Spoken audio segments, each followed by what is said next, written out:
Hi, welcome to the Georgia Department of Education Orchestra Community. My name is Shawn Morton and I serve as our community moderator. This time we're going to be talking about practice, tips for getting your students to practice, and some practice strategies. So first, let's talk about how we can help our students to build good practice habits. Like all of our musical skills, we know that practice is also a skill that we have to teach our students, and sometimes we have to teach it fairly intentionally. Many of our students think if they go home, they got their instrument out of the case, they played something through, that they have practiced. But we know that practice time actually needs to be set up to have goals and be very intentional with what they're working on in order for it to kind of have those long-term benefits. So we really have to encourage our students first to set up a practice routine. This can involve maybe practicing certain days a week or the same time of day in the same location, and making sure that they have an environment that's going to be useful for them to practice in. So a music stand, a chair that is the right height for their cello playing, or a bass stool if they play bass, and that there's not a lot of distractions going on, etc. So many of our students, this may not be an option based on where they live. Maybe they live in an apartment building where they can't play their instrument. Maybe they don't have a cello or bass at home. So this may involve us as teachers having designated times that students can actually come in before or after school to practice. And even if that's a few days a week, that focused few days a week time is very valuable. That quality practice time over quantity can sometimes be really helpful for students. We also want to teach students to have a focus before they begin. So oftentimes we see that sort of mindless playing through of things, and while playing through things can be great, we really want students to spend their time wisely. Our students are very busy just like we are, and so we want them to set their intention and their goals ahead of time. So what is the goal today when they practice? What are they going to work on? What are they wanting to get out? When they leave their practice session that day, what are they going to want to have accomplished? And then what are the strategies, like what are the tools in their toolbox that they have that they can use to achieve their goals? And then their goals have to be SMART goals, those specific, measurable, attainable goals. And then reminding them sometimes that they may not hit their goal in one practice session, that they really have to look for the growth. Like, hey, maybe they got 5 metronomes clicks faster this practice session, but maybe they're still not at tempo. Or, hey, maybe this time they actually played the majority of their C sharps in tune. Or, aiming for those growth opportunities, and not just for that they hit the goal at the end, but maybe that understanding that sometimes in music we have to really do things a long time before it gets exactly where we want it to get. So now, one thing we can demonstrate for our students is the importance of warm-ups and fundamentals time, and that's a part of every good practice session. And so if we model that for our students in class, then they can emulate that in their own practice session.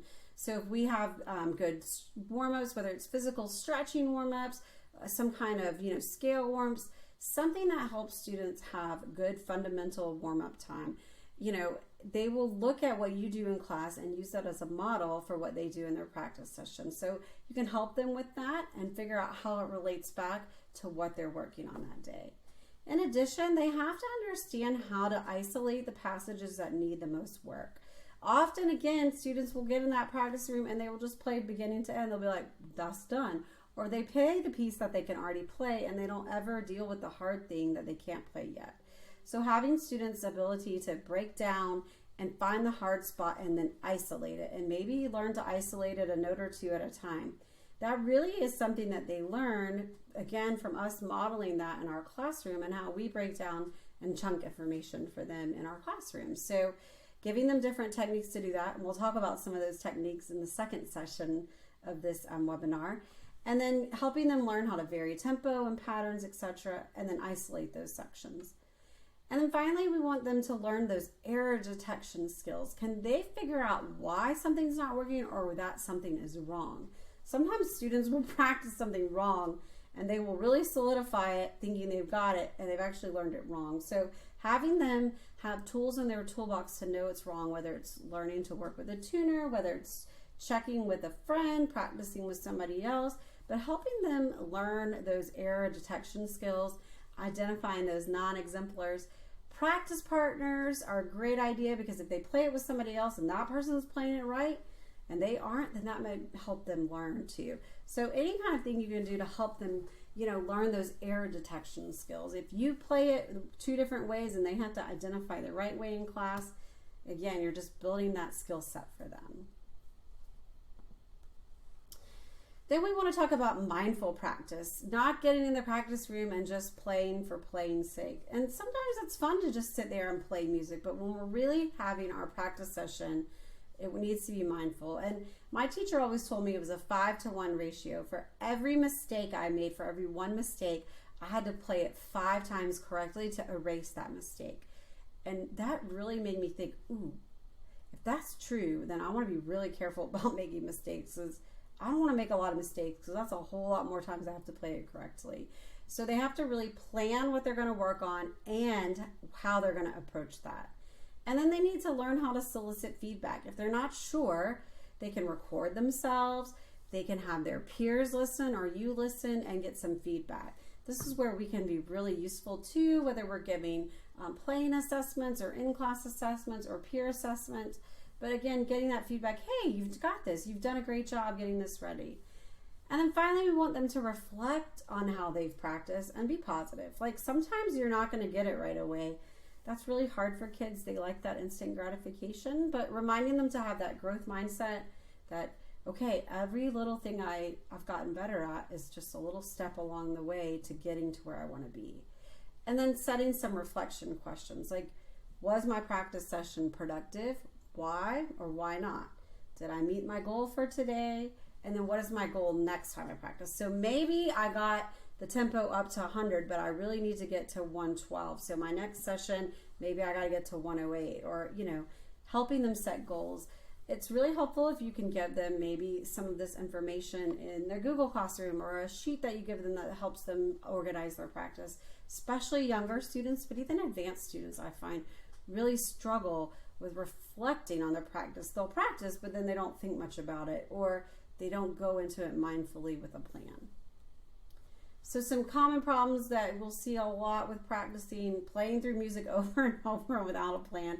They just keep playing and hope that it gets better. But often we know that the definition of insanity is doing the same thing over and over and expecting a different result. Or they lack strategies to correct it. Like they know it's not right, but they don't really know how to go about getting it to be better.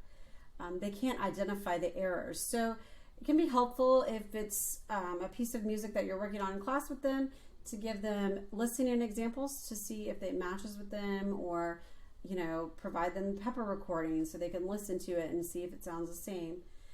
Oftentimes too, students will just do that mindless playing that we talk about.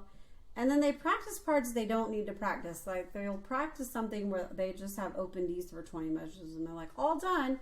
And they've skipped the part that has all the extensions. So those are things we often see with students and we can point out to them as they're going along that may help them also self-identify some of their own practice problems.